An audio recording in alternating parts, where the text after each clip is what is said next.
Bonjour à tout le monde, shalom au peuple de Dieu, que Dieu vous bénisse, que la joie de l'Éternel nous accompagne pendant ce temps que nous allons passer ensemble, le temps que nous allons nous mettre pour écouter encore la gloire de notre Seigneur Jésus. Oh, alléluia, que Dieu soit glorifié. On va prier notre Dieu. Seigneur, nous te bénissons parce que tu es merveilleux, tu es bon, tu es précieux pour nous. Nous bénissons ton amour, nous bénissons tout ce que tu as choisi. C'est grâce à ton amour, ta miséricorde, qu'on peut être encore là aujourd'hui. Et surtout parler de ta part et écouter ta parole, Seigneur. Merci de bénir ces moments. Merci d'être le maître de ces moments. Merci d'être celui qui dirige à ces moments. Saint-Esprit, ce temps t'appartient. Fais de cela ce que tu veux dans le nom puissant de Jésus. Que la main de l'Éternel nous couvre pendant ce temps. Que la main de l'Éternel ouvre nos oreilles afin d'écouter ainsi dit l'Éternel de la façon que tu le désires. Écoutez ton langage comme tu parles dans le nom puissant de Jésus-Christ. J'éloigne tout ce qui n'est pas de toi, tout ce qui ne confesse pas le nom de notre Dieu, soit loin de nous dans le nom puissant de Jésus. Et que l'amour de Dieu nous comble pendant ces moments dans le nom de Jésus-Christ. Amen. Que Dieu soit glorifié pour la grâce qu'il nous a accordée encore d'être à ce rendez-vous, d'être parmi ceux qui sont vivants, de participer encore dans ce moment, ce petite minute que nous avons, de partager ainsi du l'Éternel. Pour rappel, tu peux nous regarder par plusieurs moyens, surtout aujourd'hui le monde est tellement développé. Il y a tant de réseaux sociaux aujourd'hui, tu peux nous garder, mais je voulais quand même nous rappeler la voie, donc la première voie par laquelle nous passons pour être envoyés vers tous les réseaux sociaux. C'est une chaîne, une télévision chrétienne qui a un site, et le site s'appelle 3xW, donc www.one, c'est en anglais, one, donc comme 1, one-tv.org. Donc c'est le canal par lequel nous passons pour être envoyés vers tous les restes des réseaux sociaux. C'est une télévision, c'est un canal télévision chrétienne, 100% chrétienne, pour édifier le corps de Christ, pour exalter le corps de Christ, et n'hésitez pas à soutenir cette chaîne par nos prières, par nos finances, afin que cette chaîne puisse aller de l'avant. Si tu entres dans le site, tu verras, il y a tous les coordonnées. Que Dieu bénisse vraiment le propriétaire de cette chaîne qui fait passer l'évangile à travers l'œuvre qu'il a conçue. Que Dieu pourvoie à tous les besoins. N'hésitez pas de bénir. N'hésitez pas de participer, même surtout sur le plan financier, pour que cette chaîne puisse aller de l'avant. Et je suis certain, notre Seigneur, notre Dieu sera reconnaissant pour tout ce que tu feras. Pour tes dons, Dieu sera toujours reconnaissant. Que Dieu nous bénisse. Que Dieu nous bénisse. Tous ceux qui participent pour l'avancement de cette chaîne, que Dieu leur bénisse. Vie nouvelle. Nous sommes là pour vivre le meilleur que Dieu a préparé pour nous, pour vivre le meilleur que Dieu nous a donné. Si quelqu'un est en Christ, il est devenu une nouvelle créature. Tout ce qui était ancien sont passés, et voici tout est devenu nouvelle.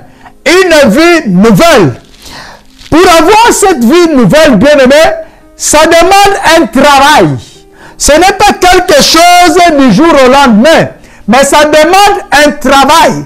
C'est ça le travail que nous sommes en train de faire pour que le chrétien puisse avoir cette vie nouvelle. Car c'est un héritage. Souvenons-nous, je vais lire ça dans le livre des Actes, Actes des Apôtres, chapitre 2. Oh, Saint-Esprit est bon. Vivre une vie nouvelle, c'est un héritage que le Seigneur nous a laissé. Ce n'est pas quelque chose de vague. Non, c'est un héritage que Christ nous a laissé. Actes des Apôtres, chapitre 2, et nous lisons le verset 37 jusqu'en bas. La Bible dit ceci. Après avoir entendu, Acte 2, 37, je commence au 37. Après avoir entendu cela, ils ont le cœur vivement touché. Et ils dirent à Pierre et aux autres apôtres, frères, que ferons-nous? Pierre leur dit, repentez-vous et que chacun de vous soit baptisé au nom de Jésus-Christ pour le pardon de vos péchés et vous recevrez le don du Saint-Esprit. 39. Car la promesse est pour vous. Donc, une vie nouvelle, vie que nous parlons de la vie nouvelle, donc une vie bénie, une vie de la paix, une vie pleine de joie, une vie tranquille, c'est une promesse que Christ nous a donnée. C'est une promesse que Christ a accomplie sur la croix. Il a pris nos malheurs pour que nous puissions être bénis. Il a pris nos maladies pour que nous puissions être guéris. Il s'est fait pauvre pour que nous puissions être des riches. C'est ça la vie nouvelle. La vie, une vie transformée. Parce qu'il y a eu le change divin entre Christ et nous. Il a pris ce que nous étions pour nous donner ce qu'il est.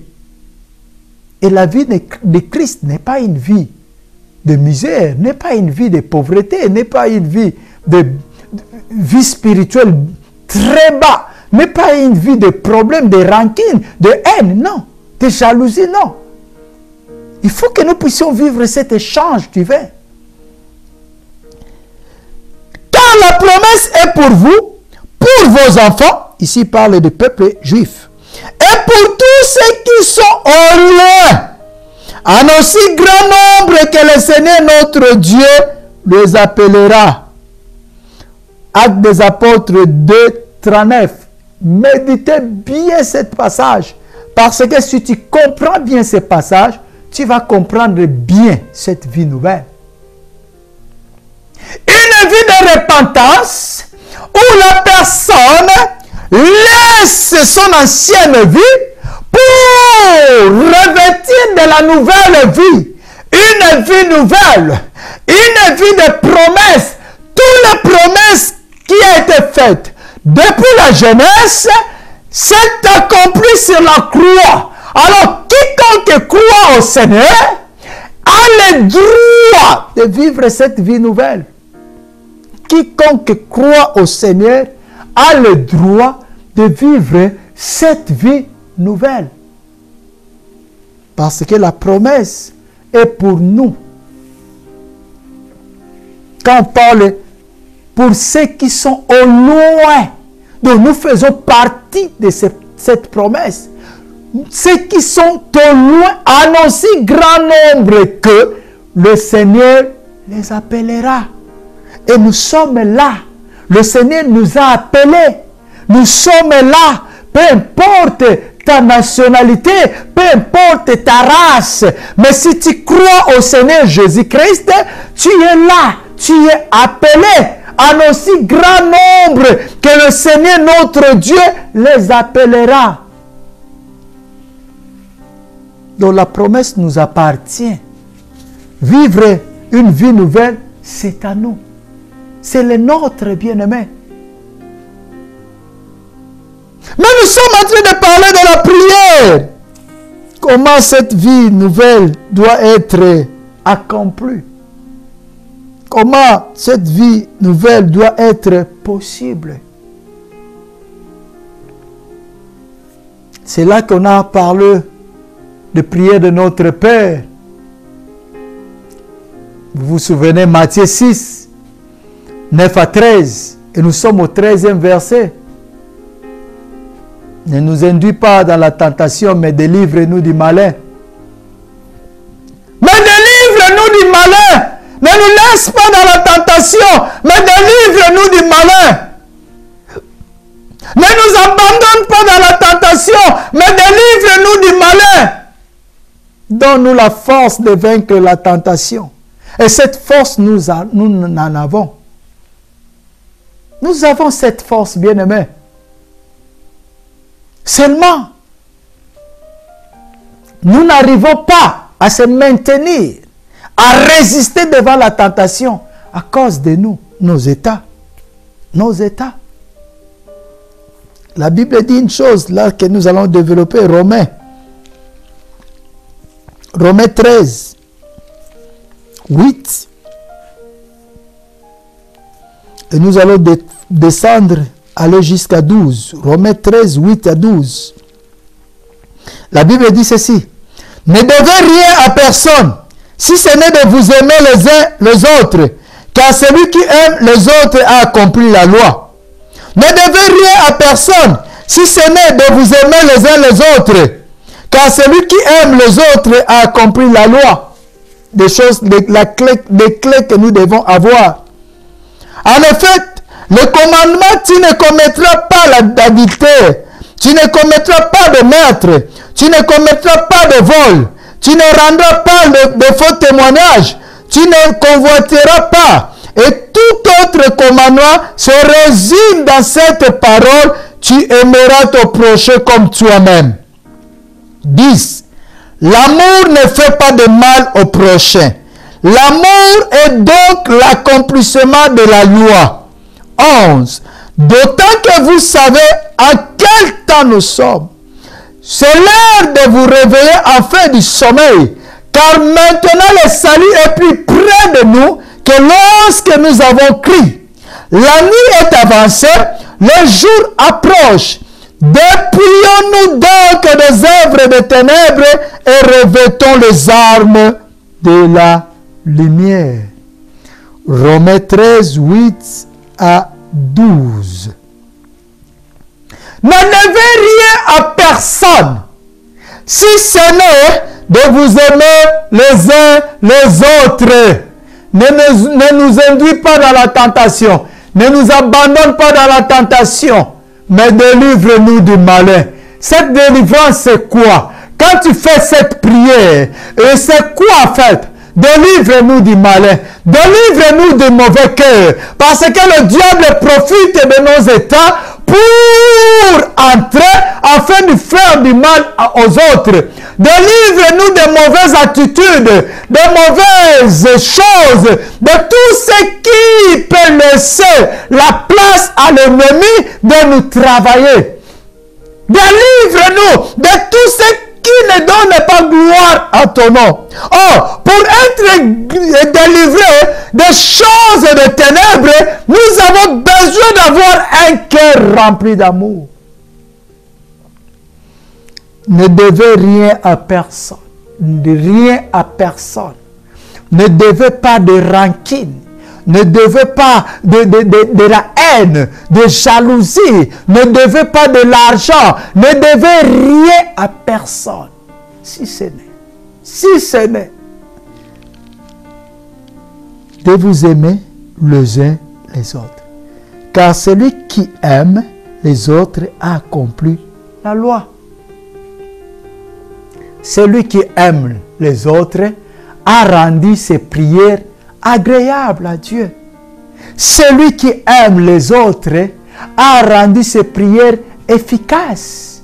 Celui qui aime les autres a rendu ses prières exauçables. Dieu attire, Dieu met son oreille aux prières de gens remplis d'amour et non de haine. Dieu met son oreille à des prières de chrétiens remplis d'honnêteté et non de malhonnêteté. Dieu met son oreille aux prières des chrétiens remplis de l'humilité et non de l'orgueil. Nous devons enlever tout ce qui ne glorifie pas le nom de Dieu dans nos vies. Celui qui aime a accompli la loi. Car tout ce qui est, tu ne tueras pas, tu ne commettras pas d'adultère, tu ne convoiteras pas. Tout ce qui est la loi est résumé à un seul ou une seule loi qui est tu aimeras ton prochain comme toi-même. Si tu aimes, tu ne feras pas de mal. C'est là que dit l'amour ne fait pas de mal au prochain. L'amour est donc l'accomplissement de la loi. Celui qui aime ne fait pas du mal. Même quand on le dit les choses, il ne fait pas du mal. Celui qui aime, il ne cède pas à la tentation. Celui qui aime a déjà vaincu les tentateurs. Celui qui aime a vaincu la tentation. Parce que l'amour nous pousse à toujours aimer. Et l'amour rend nos prières agréables à Dieu. Vous savez, bien aimé, ce n'est pas seulement le fait de rester des heures et des heures dans la prière que tu seras exaucé. Non. Non. Mais le fait de comprendre comment je peux rendre mes prières exauçables, c'est ça ce qui est très important. Comment mes prières peuvent être exaucées de Dieu? Le comprendre, c'est là.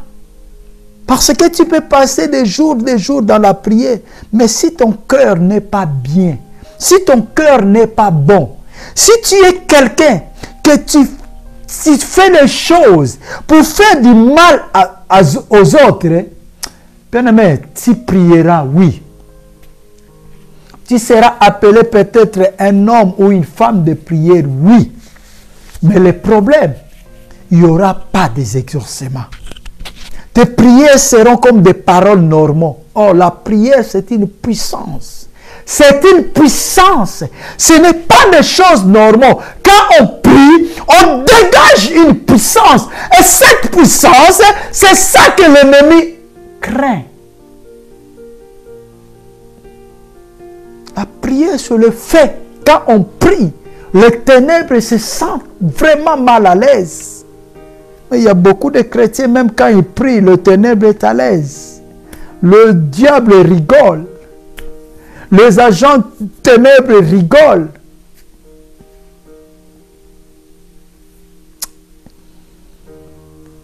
D'autant que vous savez à quel temps nous sommes. C'est l'heure de vous réveiller en fin de sommeil. Car maintenant le salut est plus près de nous que lorsque nous avons crié. Comprendre le temps que nous sommes. Beaucoup de chrétiens pensent encore que nous avons le temps. Beaucoup de chrétiens pensent encore que nous avons le temps nous appartient. Il y a encore ceux qui restent dans leur vie, dans leur égoïsme, et ils pensent que nous avons encore le temps. Bien aimé, la souffrance devient encore pire. Si nous regardons le monde, les choses deviennent encore pires, de plus en plus pires. Si nous ne sommes pas attentifs, si nous ne comprenons pas le temps, si nous ne savons pas quel est le temps que nous sommes en train de parcourir, nous allons nous retrouver aussi en enfer. Parce que le salut est là. Le Seigneur revient bientôt. Le temps que nous sommes en train de parcourir, c'est le temps d'être prudent, c'est le temps de s'examiner, c'est le temps de réfléchir bien sur ton état spirituel. Ce n'est plus le temps de passer dans des distractions, dans des rancunes et dans la haine. Ce n'est plus le temps de passer dans les disputes. Ce n'est pas le temps de passer dans les querelles. Ce n'est plus ce temps-là. Ce n'est plus le temps-là. C'est pour cela il faut être attentif. Quand tu vois quelqu'un t'amène vers la distraction, il faut avoir le courage de dire stop. Il faut avoir le courage de dire rien de moi, Satan. Parce que le temps que nous sommes en train de parcourir, ce sont des temps difficiles. La Bible dit, dans les derniers temps, il y aura des temps difficiles. Il y aura les temps difficiles. Les hommes seront égoïstes, fanfarons, blasphémateurs. Ce sont des temps difficiles. Alors si tu ne gardes pas ta foi, si tu ne gardes pas cette attitude chrétienne, bien aimé, tu vas te retrouver en enfer. Pas seulement souffrir sur la terre, mais tu vas continuer à souffrir dans l'enfer. Parce que ce sont des temps difficiles. Ce sont des temps compliqués.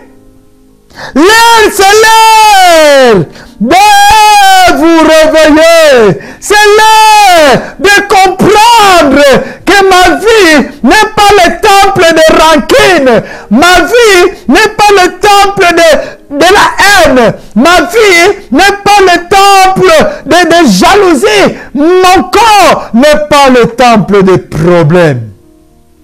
C'est le temps de commencer à éviter le problème. Vraiment, de ne pas vouloir les problèmes. Combien de personnes aujourd'hui souffrent de maladies à cause des problèmes, à cause des rancunes, à cause de haine. Combien de gens souffrent de la dépression, de tant d'autres maladies à cause de cela. À cause de nos mauvais cœurs, on a déstabilisé combien de personnes à cause de nos mauvais cœurs. On a détruit combien de couples à cause de nos mauvais cœurs. On a inventé les choses. On a déstabilisé la vie des gens. Bien aimé, je profite pour ouvrir une parenthèse. On doit faire beaucoup d'attention lorsque nous critiquons, lorsque nous déstabilisons les gens. Il y a les appelés de Dieu. Il y a des personnes vraiment que Dieu a appelées. Et lorsque nous touchons à leur vie, Dieu se fâche vraiment. Il y a beaucoup de souffrances que nous vivons. C'est parce qu'on avait touché aux intouchables. Il y a des personnes qui sont appelées pour accomplir une mission. Regardez combien de personnes ont monté des coups contre les serviteurs de Dieu. Combien de personnes ont dit des mensonges contre les serviteurs de Dieu. Faisons attention, bien-aimés. Ça, c'est une parenthèse que j'ouvre. Faisons attention. Pas seulement les serviteurs de Dieu. Même les frères et sœurs que nous voyons dans des églises. Il y a les appelés. Il y a les intouchables. Ce n'est pas seulement ceux qui prêchent. Ce n'est pas seulement les pasteurs, les prophètes. Non. Il y a aussi des frères. Il y a aussi des sœurs intouchables. Dieu les a appelés pour une mission spéciale. Et nous, lorsque nous cherchons à les déstabiliser, c'est très dangereux pour nous. C'est l'heure de se réveiller. C'est l'heure d'abandonner le mal. C'est l'heure de laisser le mal. C'est l'heure de renoncer au mal. C'est l'heure. Parce que le temps est avancé. Le mal devient pire. Nous vivons le dernier temps. Dans le dernier temps, le temps sera mauvais. Le temps sera difficile. C'est ce que nous vivons. Et faisons attention parce que le salut est plus proche. Notre Seigneur revient bientôt. Ne passez plus de temps à se distraire, à se laisser, ni Que l'ennemi n'utilise plus ton corps comme son temple pour faire du mal aux autres. Faisons attention, bien-aimés. Ne va plus à l'église pour se distraire. Ne calomnie plus. Ne fais plus de mal à d'autres personnes. Ce n'est plus le temps là. Car le salut est plus proche. Quand le Seigneur viendra, personne ne le sait exactement le jour. Mais nous avons le sud. Quand la mort viendra, personne ne le sait exactement. Nous voyons aujourd'hui des morts subites. Quelqu'un qui était dans parfait état. Il était très bien, mais juste il ne se réveille pas, il est mort. La mort ne nous prévient pas, bien-aimés. C'est le temps d'abandonner le mal. C'est le temps d'abandonner la haine. C'est le temps d'abandonner les œuvres des ténèbres. Dépouillez-vous.